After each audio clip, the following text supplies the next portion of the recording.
Cascade Hoops Talk, this is Billy D. Hey, today we have Adam Hooker. He's the head men's basketball coach, Harris-Stowe University, the Hornets. Cascade Hoops Talk starts right now. Cascade Hoops Talk, produced in the shadow of the beautiful Cascade Mountains and bringing the world NAIA basketball. One podcast at a time.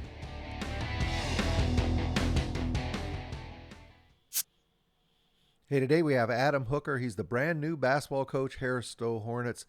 I think he was named like 3 days before the season started. That's just a little bit of an exaggeration. Again, I recorded this a little bit early before the season started. Adam Hooker, he played at Mid-American Nazarene. He's a Mid-American Nazarene alumni. He was over at Sterling. It was during COVID. You know, a lot of things didn't work out during that time. He stepped back from coaching and decided he wanted to get back into it, and this opportunity opened up. He talks about that, but he's a good guy. You're going to enjoy the interview. Adam Hooker, Harris-Stowe University head men's basketball coach. Cascade Hoops Talk, Billy D. Hey, I got Adam Hooker. He's the brand new head men's basketball coach, Harris-Stowe. They're the Hornets. Welcome, Coach. Congratulations on the new job. Welcome. Thanks for being on the show. Thanks for having me. It's been quite a whirlwind, and I'm so excited to be here. But this is maybe the highlight of the whole experience, getting to talk to you. Boy, that's pretty sad, Coach, right there. Everything else has been work and stress. This is the fun ones. Coach, you know, it's crazy. You've only technically been on the job for a week. You've been involved for maybe a couple weeks. The season will already be underway once I put this out.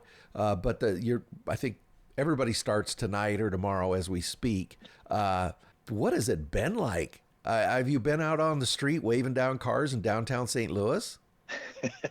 I've done about everything you can imagine. It's and definitely spent a lot of time on the streets. I've been kind of going back and forth between here and back home in Kansas City, where my family still remains. And so it's been a lot of miles in the car and a lot of late nights in my office, and just trying to figure some stuff out and getting to work, just building some relationships, kind of figuring out who we are and who we need to be. And I've been too busy to probably fully soak it all in, but yeah, what a great problem to have, and I'm just thrilled to have the opportunity. You know, why don't you start just by telling us, I honestly don't know a lot about Harris-Stowe. Could you give us just a little bit of a background? Yeah, absolutely. I mean, we're right here in the heart of St. Louis. You can see the arch from our campus, and wow. We're pretty much right across the street from SLU and their arena.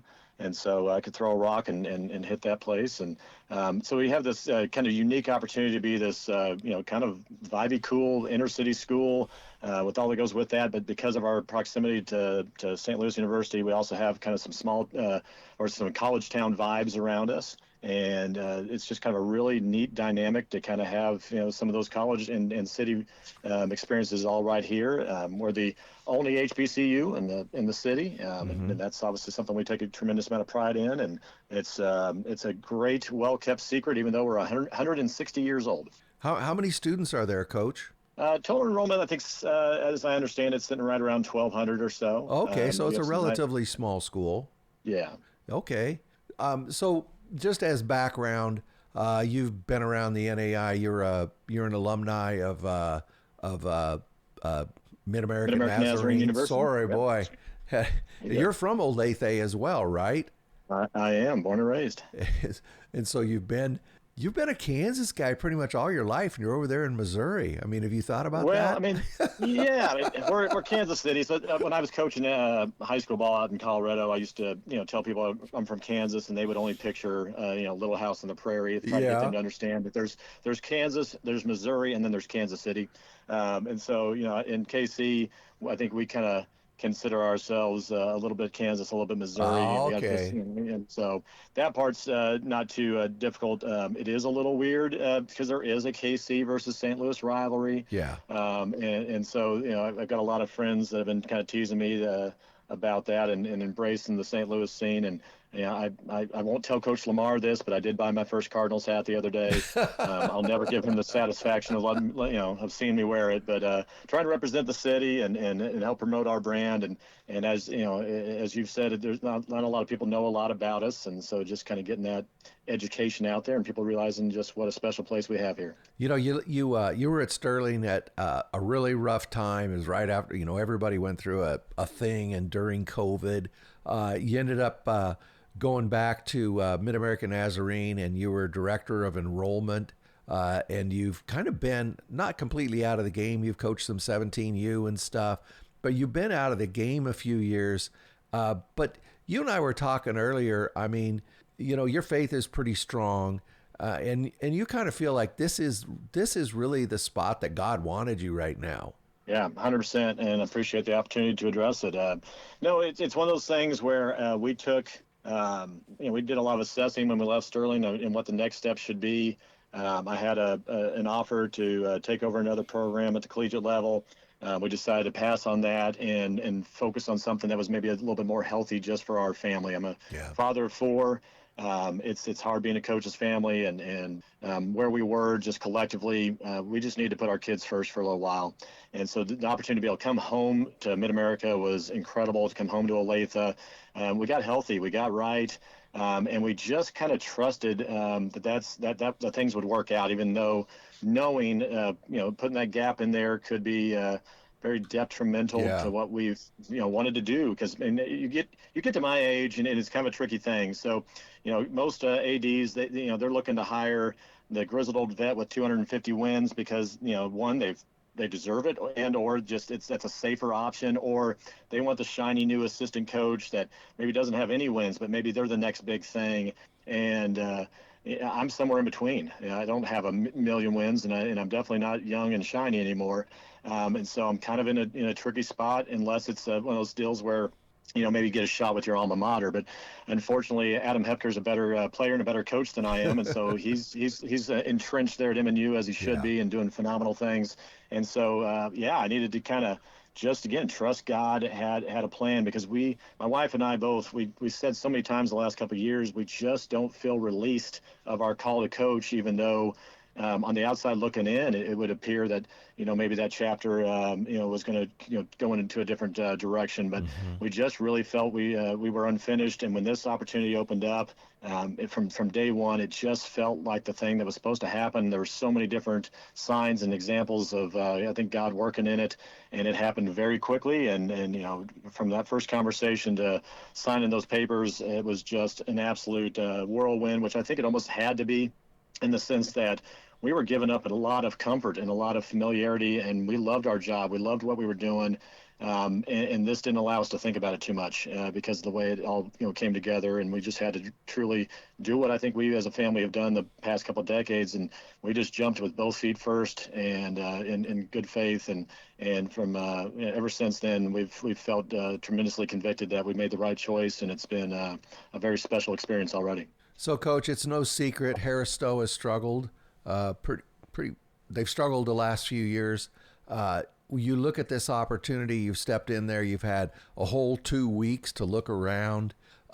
What are some of your first thoughts that we have to make sure we do this and this before we really hit the ground? And I'm sure it's not basketball. Just assuming it's not basketball stuff. But what are those 2 or 3 things that you feel like you just have to fix right away? I mean, fix is a strong word, because I don't think everything was broken. I do think, but as far as like prioritizing those first couple things, it sounds a little cheesy, but first and foremost, I just had to come in here and build relationships and kind of figure out who we were. I had so many colleagues reaching out to me when I first took the job, and some of us, we're such basketball nerds, and we always want to know, hey, what are you going to run? I don't know. I don't know who I've got, and so I can tell you what I maybe want to run, but until I get to know those players and that sort of thing. Plus, the kids don't care what you know until they know you care. And so I had to come in here and just, create those relationships and get to know them, so I can then do my job as a head coach to put them in positions to be successful. So that was first and foremost. And then secondly, we've just been really working hard to establish a culture and an identity beyond, again, just even the X's and O's. The fact of the matter is, we play, here just in a few days. We're going to have about barely 2 weeks of practice before we play. Actually, not even 2 weeks of full practice with me at the helm before we play. And so, if it's all going to be about system, then we're in trouble. It's definitely not going to be about plays. We're going to have a pretty vanilla, pretty bread and butter approach offensively and defensively. And so we've been focusing more on relationships and culture, and then just being really attention to detail on those simple things we're doing. Because if we're going to go simple, we better do it right. And so it's been and that's honestly kind of my style anyway. I'm a teacher coach.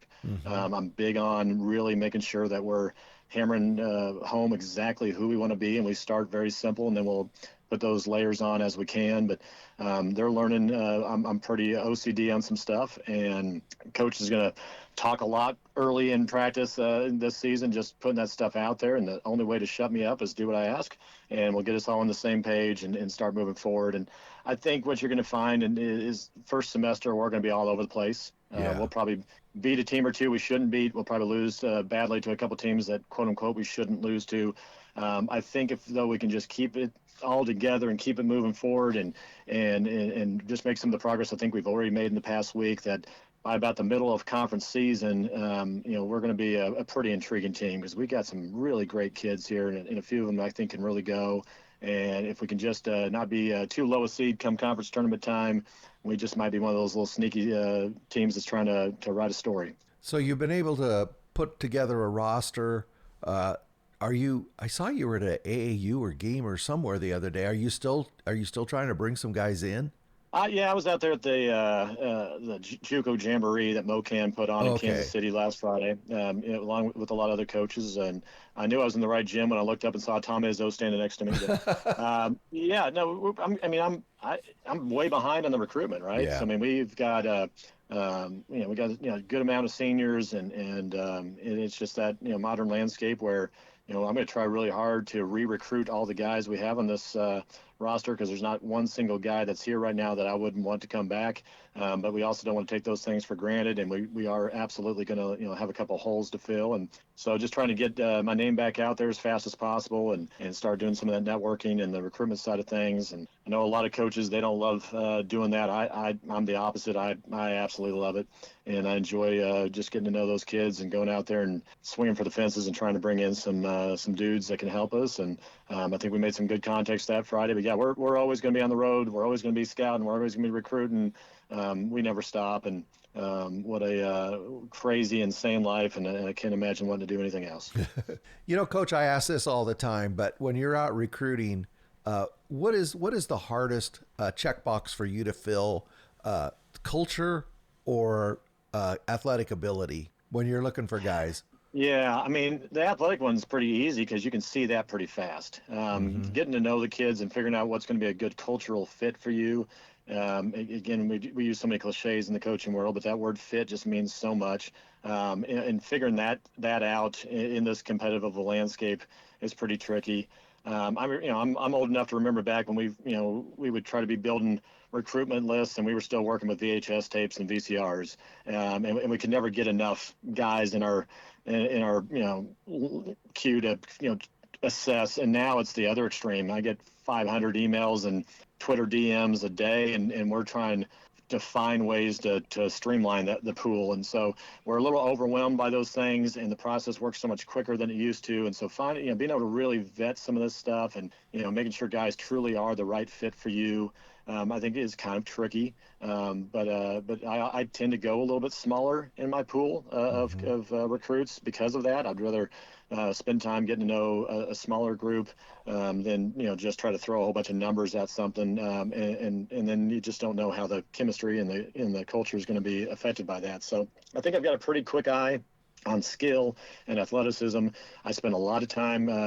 That's why I like to go to something like that last Friday. I'd rather go see what they do when they come out of the game. What are they doing when they sit on the bench? Am I close enough to the action to hear if they're talking on defense? I mean, I'm looking for those different types of things because even I looked good on a highlight reel. And so that doesn't just, say a whole lot. So, being able to really kind of see those intangible qualities that I think ultimately factor in to a culture is always one of my focuses. So I just love going to a random, even a high school game, on a Friday night that I'm not necessarily even recruiting anybody there just because I'm still a little old school with that. I'd rather go analog in this digital world and and just see if we can find some things in that grassroots and all that too. So it's fun, it's chaotic, it's overwhelming, and if you do it right, it all works out. Well, Coach, you're obviously pretty new to the conference, the American Midwest. It's a conference, you and I were talking before we started, that I gave a public apology last year. A couple of years ago, I overlooked them a little bit.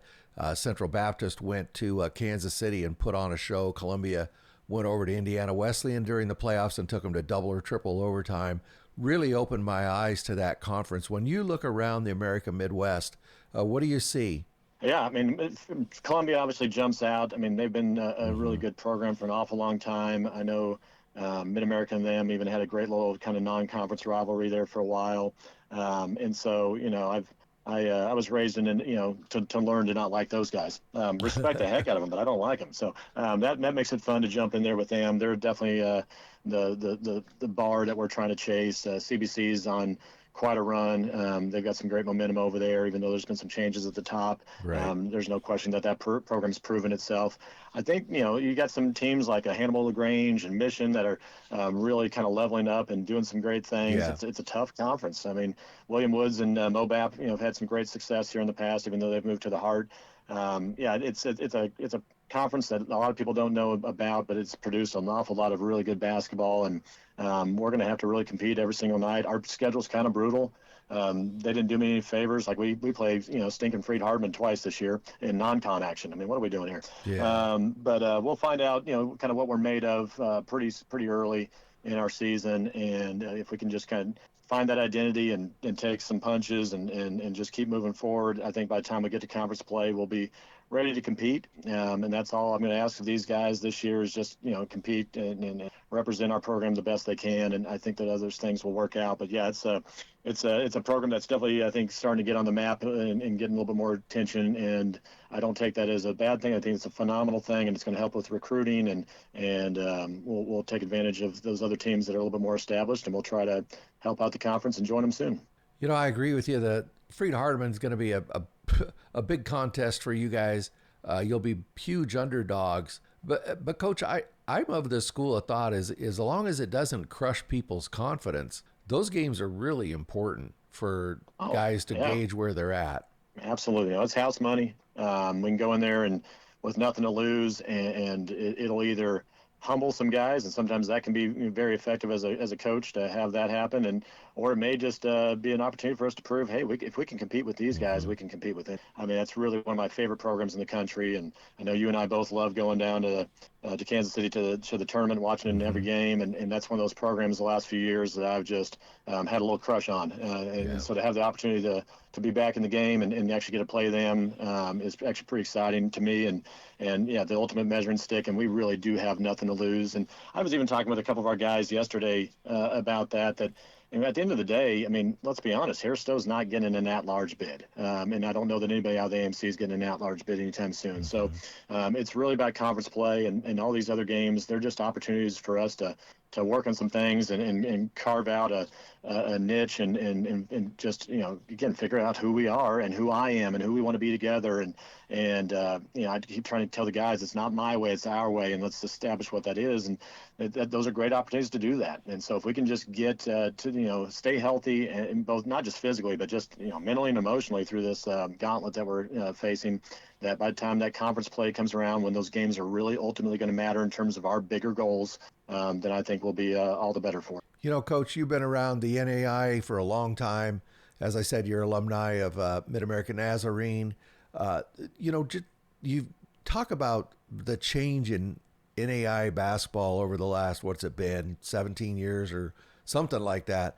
I think it's phenomenal, the improvement in the athletes. Oh man, no, it is amazing, and I think people are starting to kind of figure some of those things out, and it's just taken a little while. I mean, we're older than the NCAA, but we don't have near the marketing machine that they have, and that's why so many of us coaches are just so beyond appreciative of what you do and NAIA hoops, and all that kind of stuff. Yep. To just help market this brand, because people don't understand until they see it and experience it.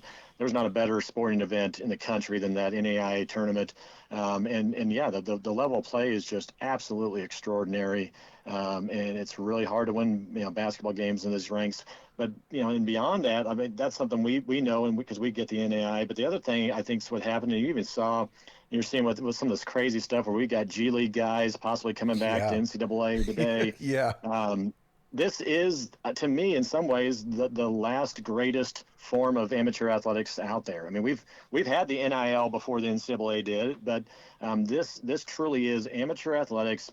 Schools and teams and programs that play the right way and really get it. And we're kind of that. We're still the level that the country fell in love with when it comes to college basketball, and I wish we had a little bit more opportunity to play in front of bigger crowds for people to know that. But it's just absolutely insane how good these players are. Thank goodness I was born as early as I was, so I had a chance to play myself. Because man, I tell these guys every day, I'm like, every one of you is better than I ever dreamed of being, and I'm so jealous of you. And but it's also why I have such a high standard for them, because I know how good they can be, and how some of us have had to do so much more with so much less. Yeah. And so I'm just hoping that they don't take that for granted. But yeah, we've got some phenomenal athletes, some great kids, and we're at a school that people don't even know yet. I mean, it's absolutely wild, and it's fun to be around. I mean, it's just a dynamic brand of basketball.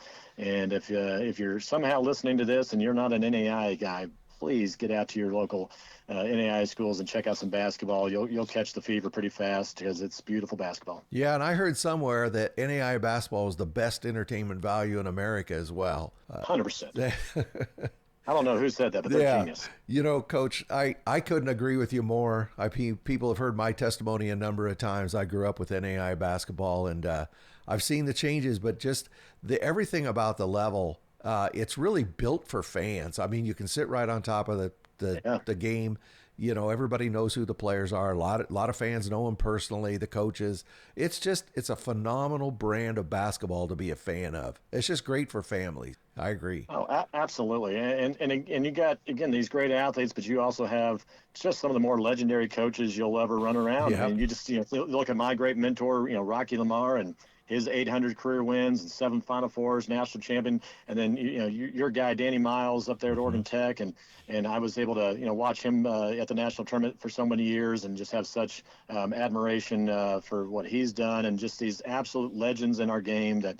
And just these tremendous just personalities. It's pure entertainment, and it's all done the right way, I think, for the most part. And people just need to get turned on to it, because I think they're getting turned off by some of the other stuff. Right. And we may be entering a golden age of NAIA basketball. I'm hoping so. I totally agree. And you know what, Coach, you're gonna. It might take you a little while to get the engine running there in St. Louis. You turn that thing around, get steal some fans away from some of the bigger schools, and you'll get something big going there at Harris-Stowe. I just feel it. Counting on it. Coach, I really appreciate you taking some time. I know it's a super busy time of year for you. You should be, like I say, flagging down some cars, asking everybody in the car if they know how to play basketball.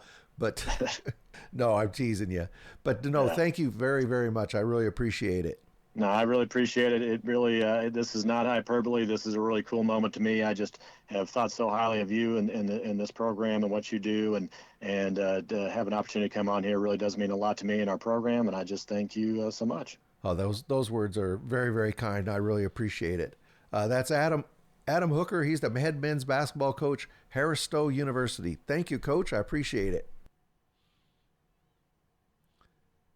Hey, thanks a lot to Adam Hooker and to Harris-Stowe University. Wishing him luck there. That program needs to turn around, and he's determined to do it. We'll just have to see. Hey, don't forget to check the X and the YouTube for any new content from In Games. Hey, this is Billy D, and we'll talk soon.